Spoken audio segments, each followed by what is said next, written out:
where we're going to be entering. We're at the Double Swim in San Diego for the annual Catalina Channel Swim Federation Banquet. It's been 30 years now of the Federation, and we've got a crowded house, over 100 people here, including Lynn Cox will be speaking. Oh, wow. And there's like all kinds of excitement. I mean, there's marathon swimmers from all over.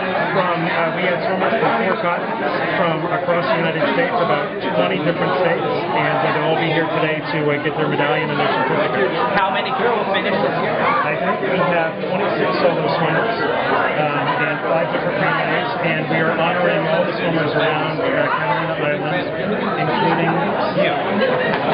including Cindy Cleveland, who swam in 1979. Will she be here? She is here. Wow. So that she'll be here, so we can finally honor that event after 32 years. Okay, great. Well, let's enter. Ask them a few questions about their challenges, about their success. So, Jim, you did 3 or 4 channel swims this year? I knocked out 4 this year. 4. What were they? The first one was West Anacapa to Ventura, 18 miles on May 6th. The second one was Catalina on May 26th. The third one was Anacapa to Oxnard, 12.4 miles on September 1st, and crowned the year with the English Channel on September 23rd. Yeah. 15 hours and 2 minutes. Okay, so how'd you feel on all those? Which was the most difficult? My second Anacapa swim, the September 1st, 12.4 miles. 12.4 miles, 10 hours and 43 minutes. My 18-mile swim from Anacapa 3 months earlier was 20 minutes less time than the 12-mile swim. Wow. So, and I swam the same. Yeah. So just got battered by currents. It was on a spring tide. You never know what you're going to hit. And but it was probably my toughest mentally, but also my funnest because, you know, I never ask. One of my rules are I never want to know the temperature. I don't want to know the time. I don't want to know how far we go unless I ask. Got it. And at halfway through, or at 6 hours, I knew it was my 6-hour feed. I saw Gina platform up there. I'm like, Gina still looks like it's too far. How much to shore? They said 6 miles. It was 6 hours, so I'd gone 1 mile per hour. Wow. But you know, you just say, hey, buckle down, get it done, and so that was probably my hardest and my proudest. So 4 for 4 this year. 4 for 4. I appreciate it. Thank you very much. So Bill, you did a great relay to Aqua Boomers. Yes. A old man's record. Yes, 50 to 59, which the funny thing about it is I still remember when Carol sings on the Catalina Channel. It was regarded as being this miraculously old swim, and I realized we're now older than she was, but she did that miraculously old swim. Certain levels of irony there. Yeah. But it was fun. I'd never done a Catalina relay before. It was a beautiful day. We had clear sky and a full moon, and it was beautiful, which made it very enjoyable. You live a life that many people want to live. Not necessarily because you're an attorney, because you travel around the world doing all these amazing stuff, from Fiji to Europe to all over the place.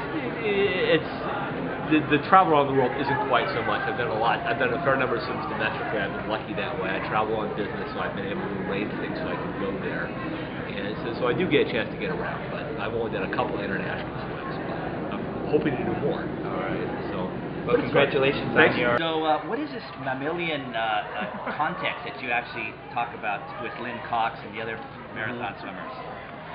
You know, when we're out in the channel or when we're out in the ocean, we just have this opportunity to connect with nature in so many ways. You know, we're in the water and we're surrounded by nature, but some of the most exciting parts of connecting is this mammalian connection, because like we're mammals, you know, and like the main thing that separates us from the dolphin is that they breathe out of the back of their head, we breathe out of the mouth.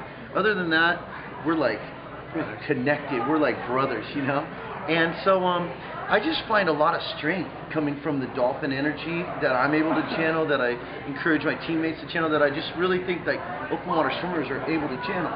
They can feel our energy, we can feel theirs. There's just this bond between the dolphins and the humans, you know, so that's kind of where I'm at with it. Yeah. Getting kids inspired about open water swimming. What kid suggestions can you give to other coaches?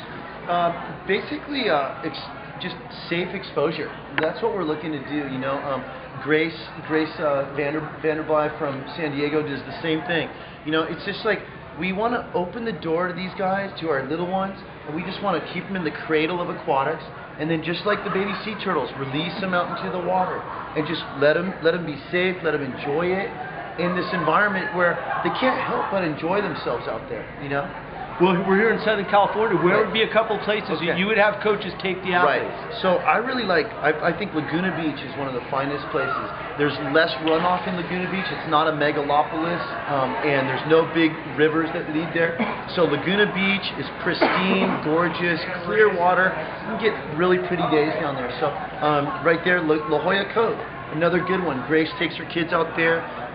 You know, being that I'm in Long Beach, like sometimes we take them out in Long Beach too, and it's clean enough. We get her done.